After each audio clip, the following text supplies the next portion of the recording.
the President of the United States.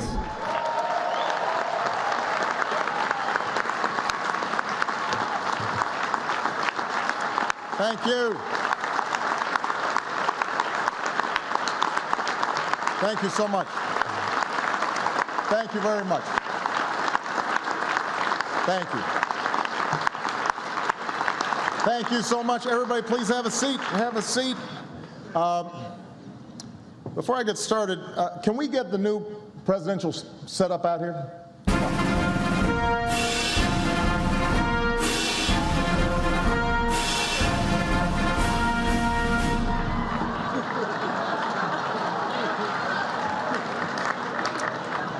It's worked before. That's more like it. It is great to be back. What a year, huh? I usually start these dinners with a few self-deprecating jokes. After my stellar 2013, what could I possibly talk about?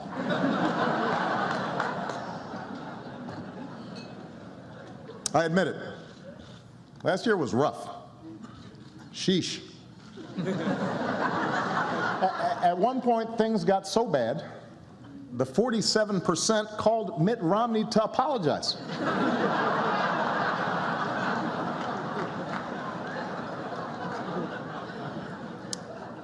Of course, we rolled out healthcare.gov. That could have gone better.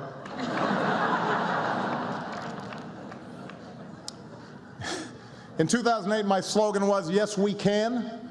In 2013, my slogan was, Control, Alt, Delete.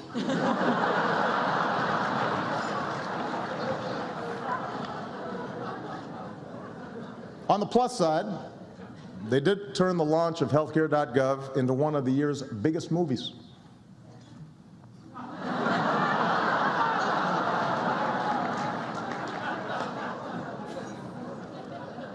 But rather than dwell on the past, I would like to pivot to this dinner. Let's welcome our headliner this evening, Joel McHale.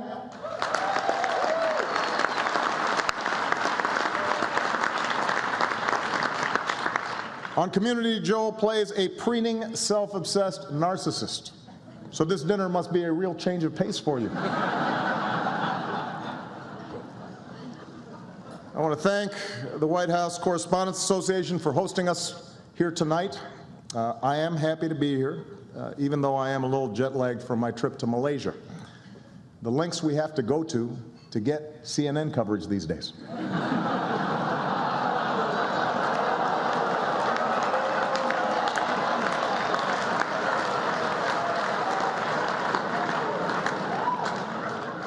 I think they're still searching for their table.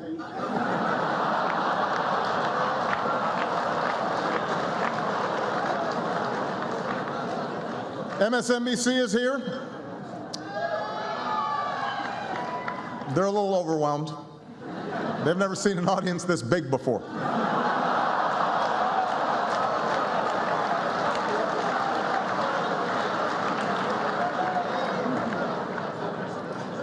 But look, everybody is trying to keep up with this incredibly fast-changing media landscape. For example, I got a lot of grief on cable news for promoting Obamacare to young people on Between Two Ferns. But that's what young people like to watch. And to be fair, I am not the first person on television between two potted plants.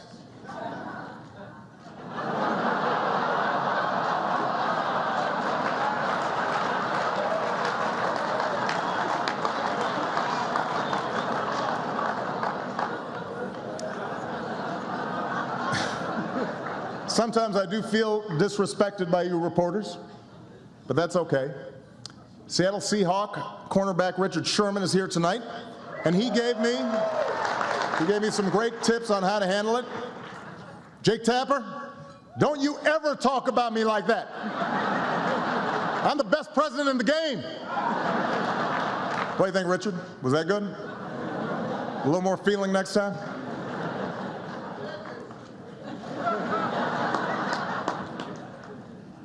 While we're talking sports, just last month, a wonderful story. An American won the Boston Marathon for the first time in 30 years.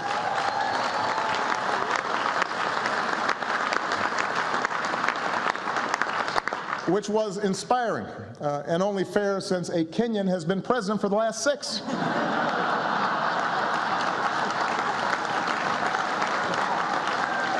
Had to even things out.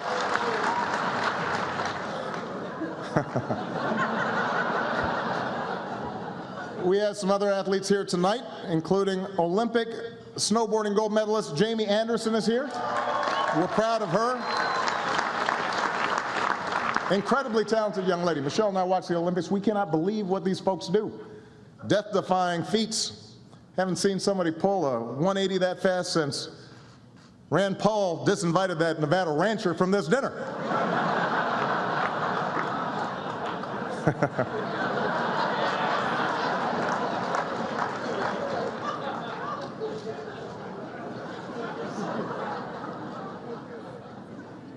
As a general rule, things don't end well if the sentence starts, "Let me tell you something I know about the Negro."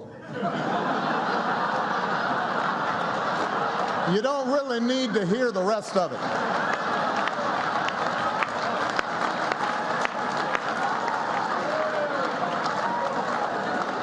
Just a tip for you. Don't start your sentence that way.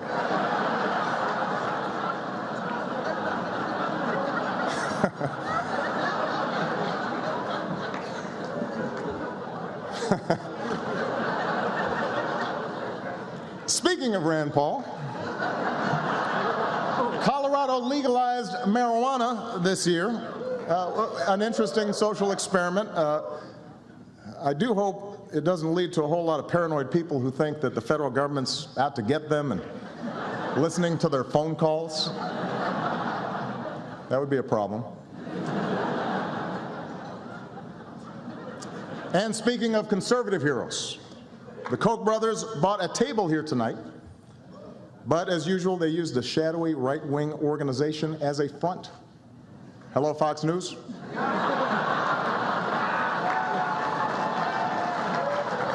I'm just kidding. Let's face it, Fox, you'll miss me when I'm gone. It will be harder to convince the American people that Hillary was born in Kenya.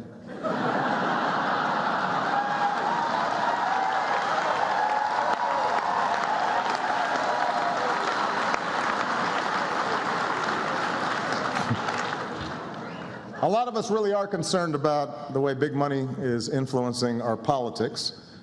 I remember when a super PAC was just me buying Marlboro 100s instead of regulars.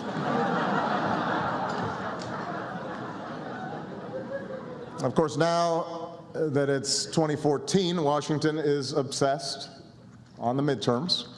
Folks are saying that with my sagging poll numbers, my fellow Democrats don't really want me campaigning with them. And I don't think that's true, although I did notice the other day that Sasha needed a speaker at Career Day and she invited Bill Clinton. I was a little hurt by that. Both sides are doing whatever it takes to win. It's a ruthless game. Republicans, this is a true story, Republicans actually brought in a group of consultants to teach their candidates how to speak to women. This is true. And I don't know if it'll work with women, but I understand that America's teenage boys are signing up to run for the Senate in droves.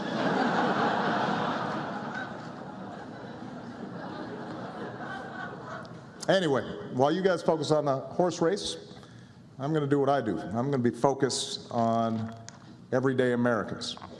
Just yesterday, I read a heartbreaking letter. You know, I get letters from folks around the country every day. I get 10 that I read.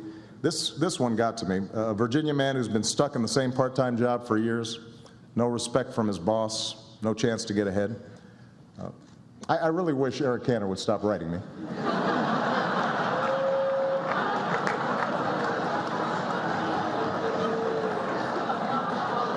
You can just pick up the phone, Eric.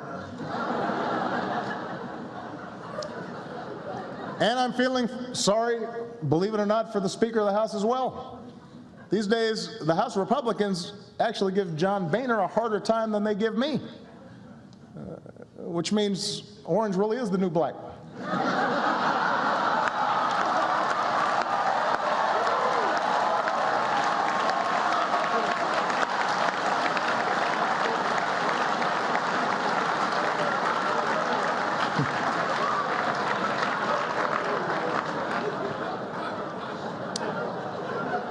But I have not given up the idea of working with Congress. In fact, 2 weeks ago, Senator Ted Cruz and I, we got a bill done together.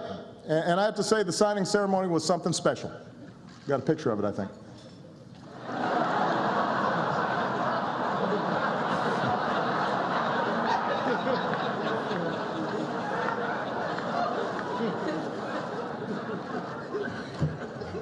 Look, I know. Washington seems more dysfunctional than ever. Gridlock has gotten so bad in this town, you have to wonder, what do we do to piss off Chris Christie so bad?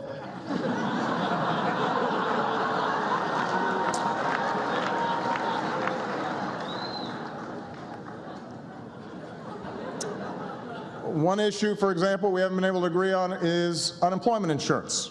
Republicans continue to refuse to extend it. You know what? I am beginning to think they've got a point. If you want to get paid while not working, you should have to run for Congress just like everybody else.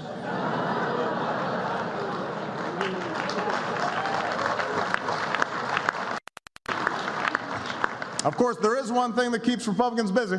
They have tried more than 50 times to repeal Obamacare. Despite that, 8 million people signed up for health care in the first open enrollment.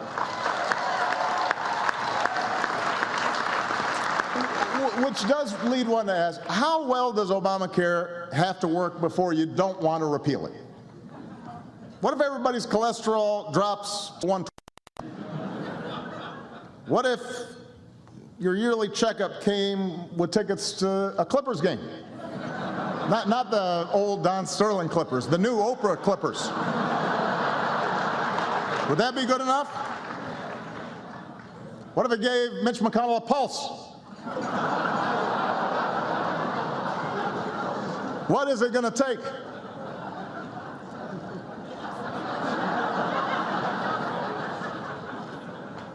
Anyway, this year I've promised to use more executive actions to get things done without Congress. My critics call this the imperial presidency. Truth is, I just show up every day at my office and do my job. Got a picture of this, I think.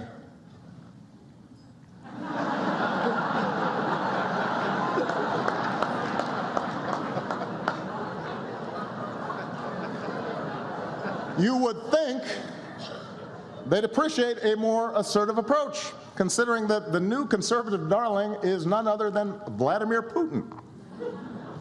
Last year, Pat Buchanan said, Putin's headed straight for the Nobel Peace Prize. He said this. Now, I know it sounds crazy, but to be fair, they give those to just about anybody these days. So it could happen. But it's not just Pat. Rudy Giuliani said, Putin is what you call a leader. Mike Huckabee and Sean Hannity keep talking about his bare chest, which is kind of weird.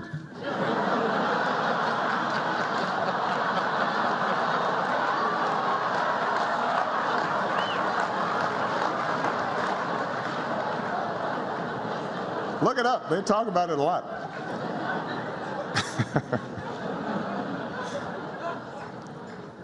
It is strange to think that I have just 2.5 years left in this office. Everywhere I look, there are reminders that I only hold this job temporarily.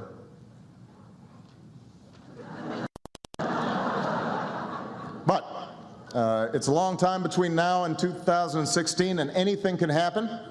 You may have heard the other day Hillary had to dodge a flying shoe at a press conference.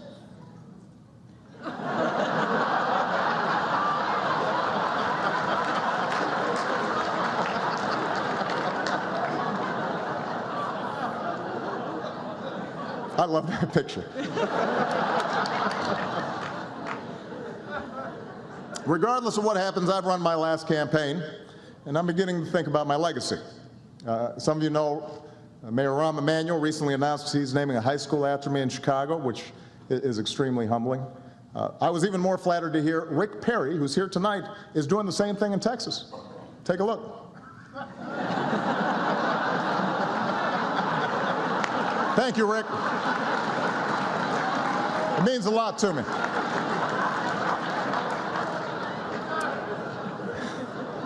And I intend to enjoy all the free time that I will have.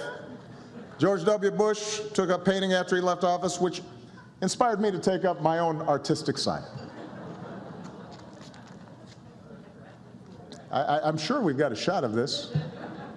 Maybe not. The joke doesn't work without the slide. Oh well, assume that it was funny.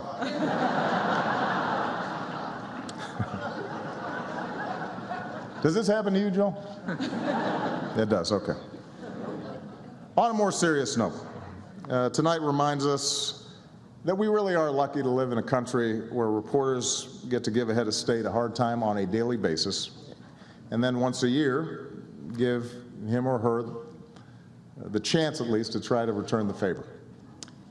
But we also know that not every journalist or photographer or crew member is so fortunate, because even as we celebrate the free press tonight, our thoughts are with those in places around the globe, like Ukraine and Afghanistan and Syria and Egypt, who risk everything, in some cases even give their lives, to report the news. And what tonight also reminds us is that the fight for full and fair access goes beyond the chance to ask a question.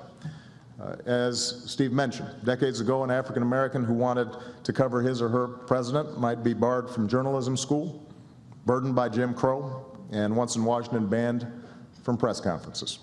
But after years of effort, black editors and publishers began meeting with FDR's press secretary, Steve Early. And then they met with the president himself, who declared that a black reporter would get a credential. And even when Harry McAlpin made history as the first African American to attend a presidential news conference, he wasn't always welcomed by the other reporters. But he was welcomed by the president, who told him, "I'm glad to see you, McAlpin, and I'm very happy to have you here." Now that sentiment might have worn off once Harry asked him a question or two. And Harry's battles continued, but he made history. And we're so proud of Sherman and his family for being here tonight, and the White House Correspondents Association for creating the scholarship in Harry's name.